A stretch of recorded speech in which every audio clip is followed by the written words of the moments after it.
السلام علیکم ورحمۃ اللہ وبرکاتہ۔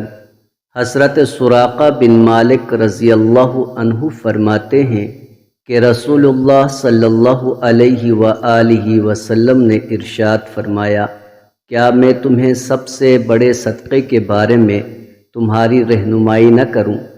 تیرے لیے سب سے بڑا صدقہ تیری وہ بیٹی ہے جو شادی کے بعد شوہر کے فوت ہو جانے یا طلاق دینے کی وجہ سے واپس تیرے پاس آ گئی ہو، تیرے سوا اس کا کوئی سہارا نہ ہو۔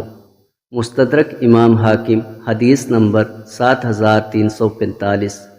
حضرت عبداللہ بن عمر بن عاص رضی اللہ عنہما فرماتے ہیں کہ رسول اللہ صلی اللہ علیہ وآلہ وسلم نے ارشاد فرمایا، تمہارے اندر ایمان پرانے کپڑے کی طرح بوسیدہ ہوتا رہتا ہے، اس لیے اللہ تعالیٰ سے اپنے دلوں میں ایمان تازہ رہنے کی دعا کیا کرو۔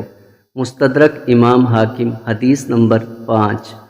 حضرت ابو ہریرہ رضی اللہ عنہ فرماتے ہیں کہ رسول اللہ صلی اللہ علیہ وآلہ وسلم نے ارشاد فرمایا، جب بندہ کوئی گناہ کرتا ہے تو اس کے دل پر ایک سیاہ نقطہ لگ جاتا ہے، پھر اگر بندہ توبہ کر لے تو وہ مٹ جاتا ہے، اور اگر بار بار گناہ کرے تو وہ سیاہ نقطہ اتنا بڑھ جاتا ہے کہ پورا دل سیاہ ہو جاتا ہے۔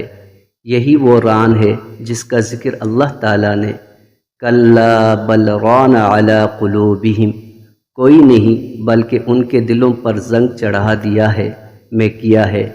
مستدرک امام حاکم، حدیث نمبر 6۔